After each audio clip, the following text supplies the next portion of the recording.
Mon président, monsieur le ministre, bonsoir, comment allez-vous? Très bien, merci. Nous sommes arrivés d'avoir un président de cette démocratie comme Paul Quilès, l'ancien ministre de la Défense, l'ancien ministre de l'Intérieur, meilleur ami de Mitterrand. Mitterrand, il m'a dit une fois, il a dit, j'ai 3 copains. Il m'a dit que j'ai 3 copains. Enfin, il a dit 4 aussi. 4. Ernoult, Charles Ernoult, notre ami qu'il est. Paul Quilès, Pierre Jox, Roland Dumas. Bon, Roland Dumas. Ces 4, c'était meilleur ami de Mitterrand. histoire ancienne. De toute façon, c'est quelque chose, monsieur le ministre. Alors, monsieur le ministre, récemment, comme vous savez, le président Macron, il a proposé la création de l'armée européenne. Ce que monsieur Donald Trump n'a pas aimé, et il a envoyé un tweet attaquant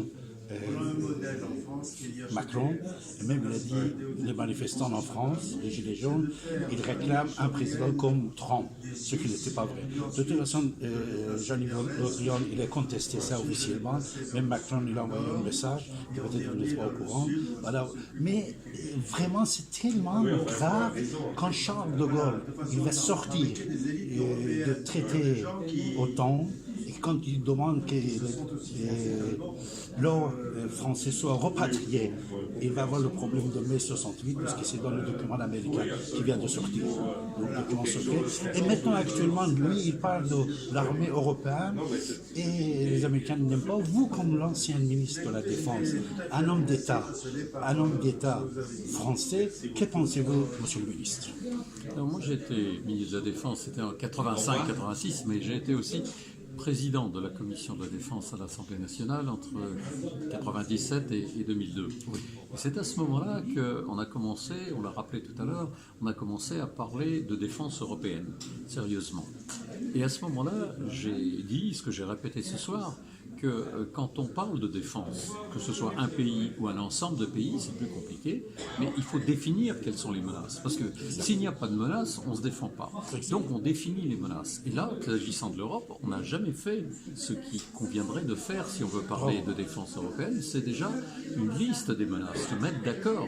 Est-ce que se défendre, est-ce que la menace du terrorisme qui se répand du Moyen-Orient, dans la zone du Sahel et au sud jusqu'au Mali, est-ce que ça concerne l'ensemble des pays européens ou seulement la France? Si ça concerne que la France, ça ne veut pas dire que l'ensemble de l'Europe se sent motivé. Une fois qu'on a défini les menaces, il faut définir les moyens de réaction. On ne réagit pas face à une menace avec des moyens de défense qui sont les mêmes si c'est une petite menace ou une grande menace, si c'est une menace imminente ou si c'est une menace à long terme. Donc c'est la deuxième partie de la réflexion qu'il faut avoir ensemble. Après, on définit les moyens pour répondre à cette menace. Les moyens militaires, il y a aussi les moyens de la diplomatie. Donc quand on a fait cette troisième étude, on commence à définir les alliances. Est-ce qu'on se défend tout seul ou avec d'autres? Et là, ça pose la question justement des États-Unis et de l'OTAN. Et à la fin, qui est-ce qui décide d'intervenir? C'est pas les militaires les militaires font la guerre, mais c'est pas eux qui décident des opérations, décident des interventions, sont les politiques. Et là, quelle politique? Est-ce qu'il y a une décision collective au niveau européen? Est-ce que c'est une personne? Est-ce que c'est 10 personnes? Est-ce que c'est 20 personnes?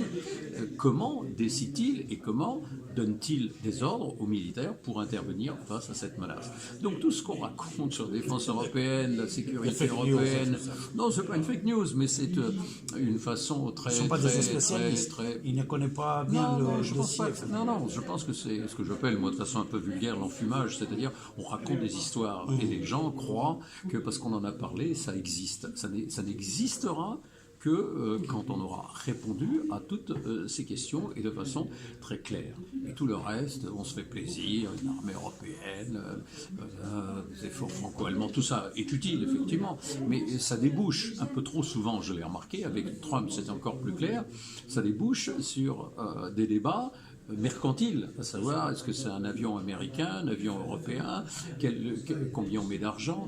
La question, elle est importante, mais elle est tout à fait secondaire par rapport au fait de savoir quel est le pouvoir politique qui a la possibilité et le devoir d'intervenir. Aujourd'hui, il n'y a pas ce pouvoir politique. Donc, parler de sécurité et de défense commune, c'est tout à fait illusoire. Voilà, on peut en parler longtemps, mais moi, ça fait quand même 12 ans que j'en parle. Hein. Monsieur le ministre, mon président, merci beaucoup. Merci. Excellente soirée. Bonne soirée. Au Merci. revoir.